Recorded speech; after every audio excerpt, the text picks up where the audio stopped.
This video is an update to our seasons video covering sun movement across the Mercator map. For more detailed information on this, you should watch our previous update. This one is to include the Antarctic 24-hour sun, which I predicted a few years ago.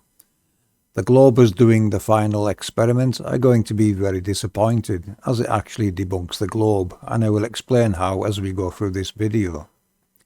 The pizza maps also fail. These two models are a false dichotomy being played out in this arena. The grid you see in the background is from the Nazca lines, which I decoded several years ago to be blueprints to this construct. The gates or portals are where the sun starts its monthly movement. I also decoded them to represent the actual zodiac.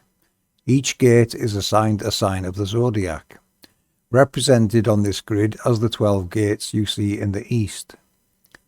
I synced the sun movement to this grid, and lo and behold, it actually makes sense in how the daylight hours increase and decrease over the course of 1 year. I have only shown it crossing once per month rather than 30 times per month to save time. In between each crossing, the sun incrementally moves either northward or southward towards the next gate. Over the course of 1 year, this can give us a 30-day month or a 360-day year calendar. The object returning west to east are what we call flyback killers.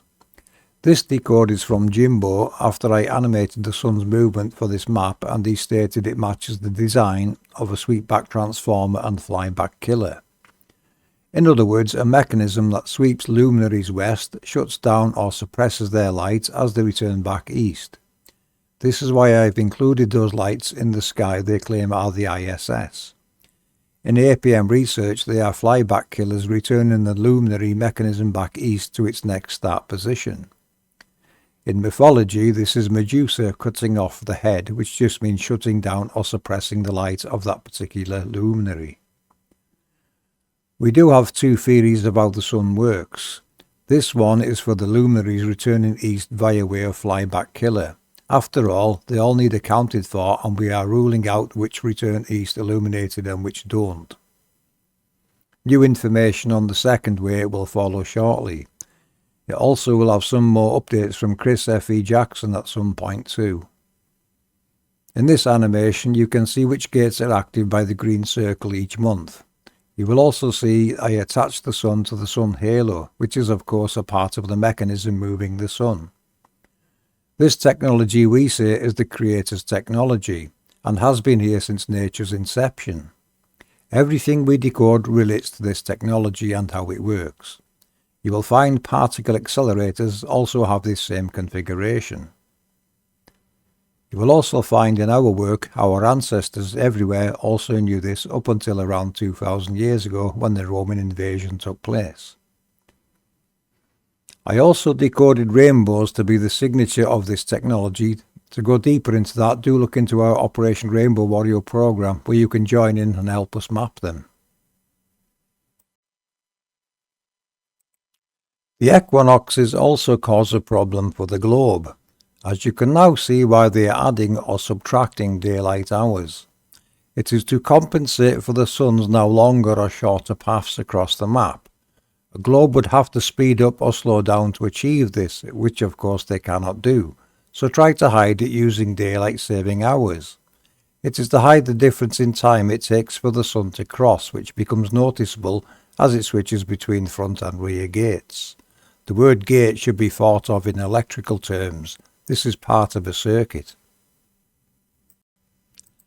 What you will also notice is how the 6 gates either side of the equator give the north and south equal yet opposite seasons. This can only be by perfect symmetrical design.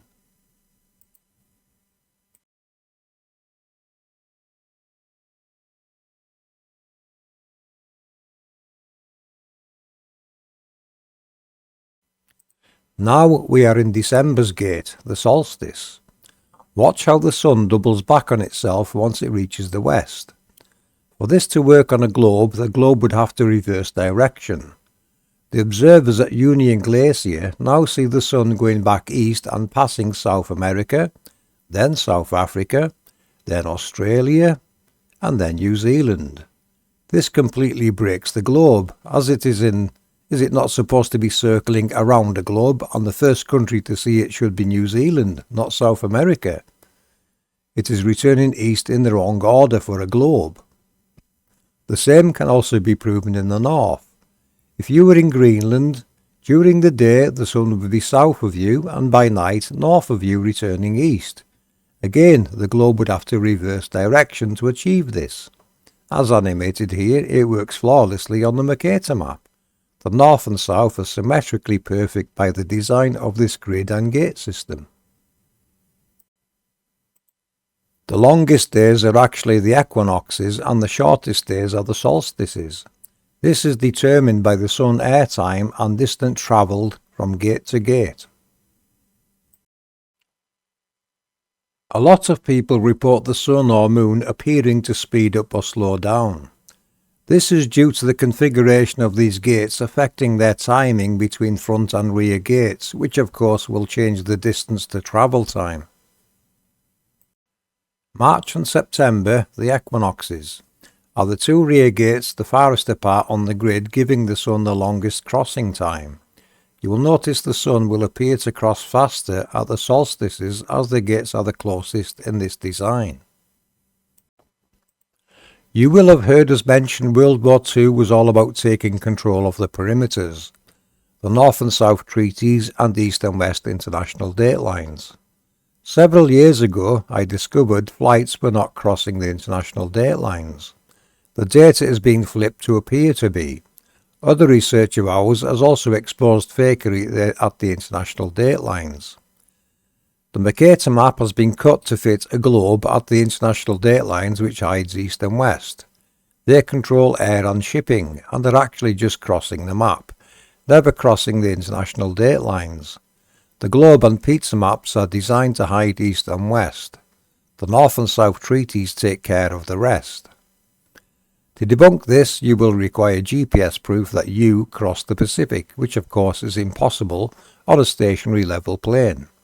You cannot travel east to go west and vice versa, and that landmass west of Alaska we have proven is not Russia. So who is involved?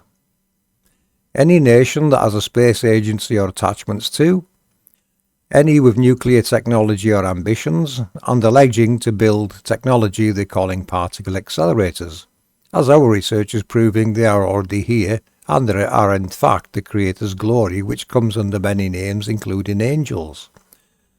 They were personified to help explain how they work. This is how easy it was to hide and steal them, which is taking place right now under our noses everywhere.